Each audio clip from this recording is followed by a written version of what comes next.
तो बच्चों आज आप लोगों के बीच में मैं चर्चा करूंगा, क्या टॉपिक है, electric potential due to a point charge.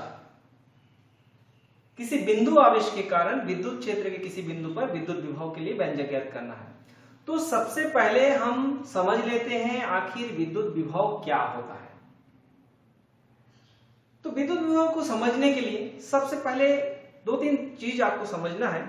मान लीजिए आपके पास एक गिलास है और यहाँ पर पानी है, और जैसे जैसे आप इसमें पानी डालते जाते हैं तो आप जैसे देख रहे हैं कि जैसे जैसे हमने इसमें पानी डाला तो इसका तल जो है ऊपर बढ़ते जाता है।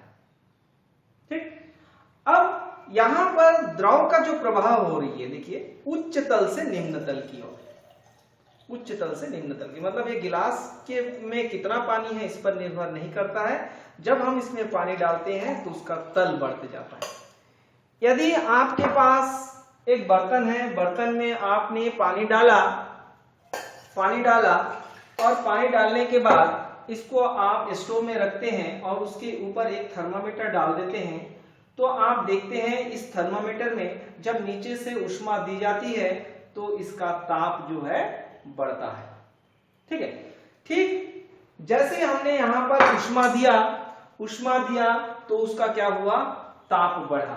ठीक उसी प्रकार कोई भी वस्तु हो, यदि हम उसको क्या देते हैं, आवेश देते हैं, तो इसका विभव बढ़ता है। जिस प्रकार हमने द्रव किसी बर्तन में द्रव डाला तो उसका तल बढ़ते गया, उसका तल ऊपर आते गया, ऊष्मा दिए तो उसका ताप बढ़ते गया। ठीक उसी प्रकार किसी भी चालक को अगर हम क्या देते हैं, आवेश देते हैं, तो उसका क्या बढ़ता है, विभव बढ़ता है। तो विभव का कॉन्सेप्ट आपको समझ में आ गया। लेकिन दैनिक जीवन में हम विभव को यानी इलेक्ट्रिक पोटेंशियल को कैसे समझे, तो इसके लिए सबसे पहले हम समझ लेते हैं इलेक्ट्रिक फील्ड। तो इलेक्ट्रिक फील्ड क्या होता है, electric field the space around the charge where another charge experiences a force of attraction और रिपल्शन। अगर कोई आवेश है तो उस आवेश के चारों ओर का वह क्षेत्र जहां पर दूसरा आवेश लाने पर वह आकर्षण या प्रतिकर्षण बल का अनुभव करता हो, उसे उसका विद्युत क्षेत्र कहते हैं। जैसे आप लोग इसके पहले आप लोगों को मैं पढ़ाया था चुंबकीय क्षेत्र। जैसे एक चुंबक है तो इस चुंबक के चारों ओर का क्षेत्र, यहाँ पर दूसरा चुंबक जैसे लाएंगे तो या तो फिर आकर्षण होगा, देखिए यहाँ पर आकर्षण हो रहा है, मतलब ये चुंबकीय क्षेत्र में है इसलिए आकर्षण होगा। यहाँ ले जाएंगे तो आकर्षण थोड़ा सा लगेगा, जैसे जैसे इसको दूर लेते जाएंगे तो एक स्थिति ऐसा आएगा जहां पर ना तो आकर्षण होगा ना तो प्रतिकर्षण होगा। ठीक उसी प्रकार so whenever you are taking a charge, अगर आपने कहीं पर भी एक आवेश लिया, मान लीजिए यहाँ पर एक आवेश लिया, तो आवेश के चारों ओर का क्षेत्र जहां पर दूसरा आवेश जो है आकर्षण या प्रतिकर्षण बल का अनुभव करता हो, उस क्षेत्र को क्या कहते हैं, विद्युत क्षेत्र यानी electric field. The space around the charge where another charge experiences a force of attraction or repulsion। ठीक है, अब इस विद्युत विभव को हम कैसे निकालें, तो देखिए यहाँ पर मान लीजिए आपको किसी बिंदु, यहाँ पर मान लीजिए यहाँ पर चार्ज है, तो यहाँ पर एक बिंदु P है, यहाँ पर विभव क्या होगी। तो इसका डेफिनेशन है कि किसी एकांक धनावेश को अनंत से विद्युत क्षेत्र के किसी बिंदु तक लाने में जितना कार्य करना पड़ता है उसे उस बिंदु पर विद्युत विभव कहते हैं। यानी यहां पर मान लीजिए विद्युत क्षेत्र के बाहर में यहां पर मान लो एकांक धनावेश Q0 +1 है। तो देखिए ये अगर विद्युत क्षेत्र में यहां से यहां तक आएगा, कोई कार्य नहीं करना पड़ेगा, ना तो आकर्षण लगेगा ना तो प्रतिकर्षण लगेगा। लेकिन जैसे ही ये विद्युत क्षेत्र के अंदर आएगा तो क्या होगा, प्रतिकर्षण बल के विरुद्ध कार्य करना पड़ेगा। यानी यहां से अनंत से अगर यहां पर है, अनंत से T तक लाने में, मतलब यहां से लेकर यहां तक लाने में क्या करना पड़ेगा, कार्य करना पड़ेगा। तो कार्य बटे विभव बराबर क्या हो जाएगा, विभव बराबर कार्य बटे आवेश। तो यानी potential is equal to electric potential is equal to electric potential is equal to what, work done upon charge. तो हमने पोटेंशियल को जनरली V से डिनोट करते हैं, तो V इज इक्वल टू क्या हो जाएगा, W upon Q0, W upon Q0। तो W अपॉन Q0 यहां पर हो जाएगा, यानी इसका जो SI यूनिट होगा, SI यूनिट क्या हो जाएगा, वोल्ट, SI यूनिट इसका वोल्ट है ना। और यह एक अदिश राशि है, स्केलर क्वांटिटी, क्योंकि वर्क स्केलर क्वांटिटी है इसलिए ये भी स्केलर क्वांटिटी होगी। और 1 volt is equal to 1 joule upon 1 coulomb. यदि अनंत से विद्युत क्षेत्र के किसी बिंदु तक लाने में अगर उसको 1 जूल कार्य होता है, 1 कूलम आवेश को 1 कूलम आवेश को अनंत से यहां तक लाने में अगर 1 जूल वर्क करना पड़ रहा है, तो वहां पर जो पोटेंशियल होगी यानी विभव होगी वो क्या होगी, 1 volt. The amount if 1 joule work is done in bringing unit positive test charge from infinity to any point in the electric field, then it is called 1 volt potential at that point। ठीक है। अब आज का जो topic है, किसी बिंदु आवेश के कारण अपने को विद्युत विभव ज्ञात करना है। तो यहां पर मान लीजिए आपके पास इस डायग्राम में हम देखते हैं कि यहां पर मान लीजिए ये विद्युत क्षेत्र, मान लीजिए बिंदु O पर एक आवेश है, प्लस Q आवेश है, और इससे r दूरी पर एक बिंदु P है, और इस बिंदु P पर आपको विद्युत विभव ज्ञात करनी है। Let a point P here, let you are taking ये point charge plus Q is located at point O, and you are taking a point P inside the electric field, at a distance r from O, and here you have to find electric potential। तो इसके लिए हम क्या करते हैं, एक another point मान लीजिए A है, और इसका जो डिस्टेंस है वो x है, कहां से, O से। यहां पर एक unit positive test charge Q0 is equal to +1 रखी हुई है यहां पर। देन फोर्स एक्टिंग, अगर इसके डायग्राम ड्रॉ कर लिए तो क्या लिखेंगे, फोर्स एक्टिंग ऑन Q0। तो Q0 पर लगने वाला बल, तो Q0 पर लगने वाला बल क्या हो जाएगी, F is equal to 1/4πε0 K Q0 by x square along OA direction. क्यों, क्योंकि यहां पर रिपल्शन फोर्स लगेगा, Q और Q0 के बीच में यहां पर रिपल्शन फोर्स लगेगा, इसीलिए क्या हो जाएगा Q। और कूलम्ब्स लॉ है, यहां पर कूलम्ब्स लॉ क्या है, force of attraction or repulsion is directly proportional to product of their charges and inversely proportional to square of the distance between them। So here distance is x and charge is, first charge is Q and second charge is Q0, so Q0 by x square along OA direction, where K is dielectric constant of the medium,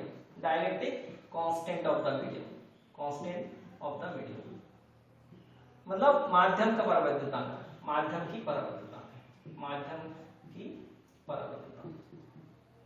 तो ये माध्यम की परावैद्युतांक है ना। अब यहां पर A को अल्प दूरी A से B, मान लीजिए A से B पॉइंट है, और यहां से लेकर यहां तक की डिस्टेंस जो है dx। तो Q0 को अल्प दूरी AB is equal to dx सदिश विस्थापित करने में किया गया कार्य,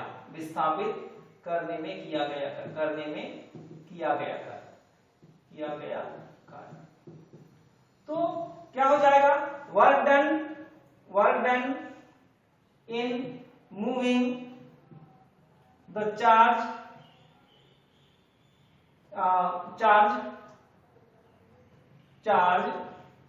Q0 from A to B, or through a small distance AB is equal to from A to B, or you can write Q0 through a small distance, small displacement AB is equal to dx। Then work also will be W, dW is equal to क्या हो जाएगा, F dot dx vector, मतलब force into displacement vector. जब भी work होता है, work is a scalar quantity and dw is equal to, work भी छोटा होगा, जब डिस्प्लेसमेंट छोटा होगा तब work will be also small. So here dw is equal to f dot dx। सो dw is equal to f dx cos 180 degree. क्यों? क्योंकि देखिए फोर्स इधर लग रहा है, इस डायरेक्शन में फोर्स लग रहा है, अपोजिट रिपल कर रहा है, और हमने इसको डिस्प्लेस किधर किया, a टू b, यानी यहां पर displacement and force both are in opposite direction. So therefore cos 180, तो dw is equal to f का value 1 by 4 pi epsilon 0 k q into q0 upon x square into dx into -1, plus minus क्या हो जाएगा, minus, तो w is equal to minus of 1 by 4 pi epsilon 0 k q into q0 upon x square dx। अब ये छोटा सा work था, कहां से, a to b।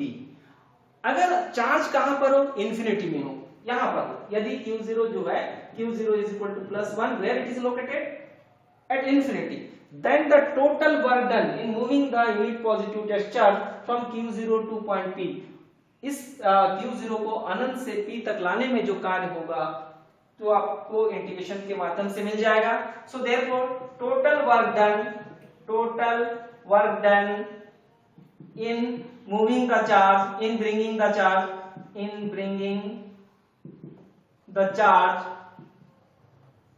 from infinity to point P,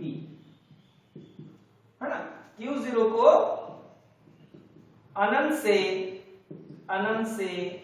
P तक लाने में किया गया कुल कार्य।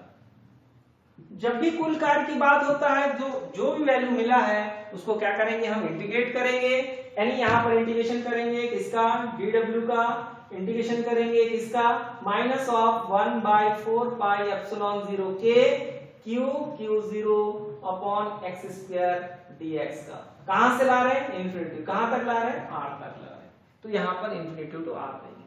अब यहां पर अगर डायग्राम ड्रॉ नोट कर लिए हैं तो फिर इसको मिटा देते हैं।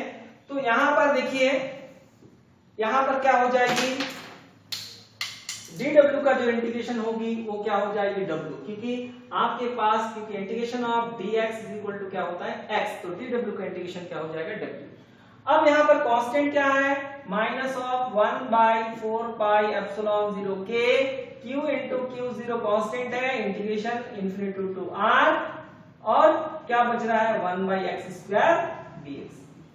तो 1 by x square का जो इंटीग्रेशन होता है वो माइनस 1 by x होता है, तो w इज इक्वल टू क्या हो जाएगा, minus of 1 by 4 pi epsilon 0 k q into q0, और इसका इंटीग्रेशन हो जाता है minus of 1 by x, limit कहां से कहां तक, इंफिनिटी टू r, क्योंकि इसके पावर 2 है, ऊपर जाएगा तो -2 हो जाएगा।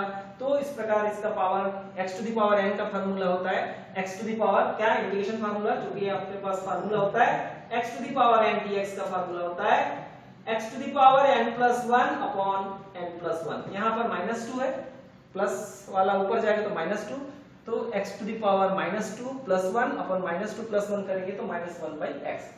अब यहाँ पर w इज इक्वल टू क्या हो जाएगा, minus of 1 by 4 pi epsilon 0 k q into q0, यहाँ पर 1 by -x को 2 बार लिख लीजिए आप,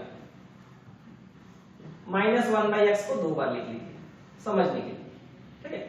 फिर आप देखेंगे और बीच में एक माइनस दे देंगे, रिजल्ट -1 by x है, यहाँ पर देखिए, और बीच में एक माइनस आता है। अब देखिए ऊपर में r है तो इस x को हटा करके यहाँ पर r लिखेंगे, यहाँ नीचे इंफिनिटी है, इसको हटा करके आप infinity, upper limit minus lower limit आप करेंगे। तो इस प्रकार w इज इक्वल टू क्या हो जाएगी, minus of 1 by 4 pi epsilon 0 k q into q0 minus of 1 by r minus minus plus of 0। क्यों, क्योंकि 1 by इंफिनिटी का जो वैल्यू होता है, 1 by इंफिनिटी का जो वैल्यू होता है वो 0 होता है। जैसे 1 by 1 करेंगे तो 1 आएगा, 1/2 करेंगे तो 0.5, 3 करेंगे 0.33। तो ऐसे जब ये डिनोमिनेटर जो वैल्यू है वो बढ़ते जाएगा, इंफिनिटी हो जाएगा, बढ़ते जाएगा बहुत ज्यादा। तो 1 को अगर इंफिनिटी नंबर से डिवाइड करेंगे, कोई भी नंबर को इंफिनिटी से डिवाइड करने पर वो 0 आता है, तो 0 हो जाएगा। 0 को ऐड करेंगे तो उतना ही आ जाएगा, यानी W is equal to 1/4 pi epsilon 0 k Q into Q0 upon R। Minus minus क्या हो गया, प्लस। अब Q0 को ट्रांसफर कर दीजिए इधर, तो Q0 को ट्रांसफर करेंगे तो W upon Q0 is equal to 1/4 pi epsilon 0 k Q upon R। अब according to definition of potential, definition of electric potential,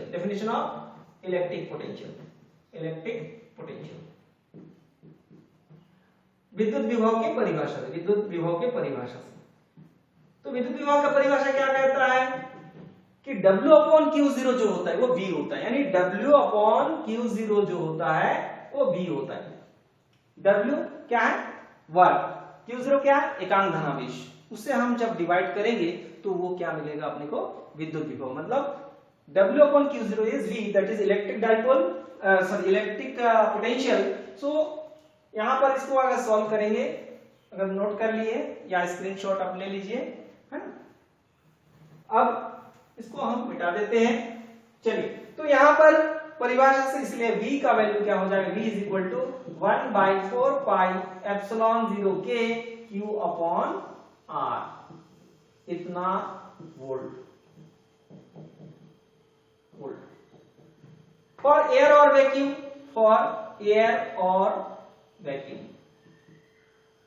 वायु या निर्वात के लिए, वायु या निर्वात के लिए क्या होता है, निर्वात के लिए क्या हो जाएगा, k इज इक्वल टू क्या होता है, 1। वायु या निर्वात के लिए k का वैल्यू क्या होता है, 1 होता है। तो यहाँ पर 1 आ जाएगा, यानी 1/4 pi epsilon 0 Q upon R, इतना वोल्ट। अगर आप सीजीएस सिस्टम लेंगे या इसके बदले में आप 9 × 10⁹ भी लिख सकते हैं। 1/4 में एप्सिलॉन 0 को हटाकर 9 × 10⁹ Q/R लिख सकते हैं, ठीक है। अब आता है कि अगर सीजीएस सिस्टम में लिखेंगे तो 1/4 पाई एप्सिलॉन 0 हट जाएगा और यूनिट जो वोल्ट आया है वो क्या हो जाएगा, स्टेट वोल्ट, स्थिर वोल्ट। हिंदी में स्थिर volt, in English it is state volt, ठीक है। फॉर एयर और वैक्यूम यहाँ पर k का वैल्यू 1 हो जाएगा। उसके बाद ये जो है इस वैल्यू को हटा सकते हैं, इस वैल्यू को हटा सकते हैं अगर आप सीजीएस सिस्टम में लेते हैं। तो ये जो है, ये जो डेरिवेशन आपको मिला है ये है इलेक्ट्रिक पोटेंशियल ड्यू टू ये पॉइंट चार्ज, ठीक है। और यहाँ पर V is inversely proportional to 1/R, मतलब चार्ज से जैसे जैसे इसका दूरी बढ़ते जाता है तो विद्युत विभव का मान घटने लगता है। When the distance from the point charge is increases, then the electric potential is decreases. Okay.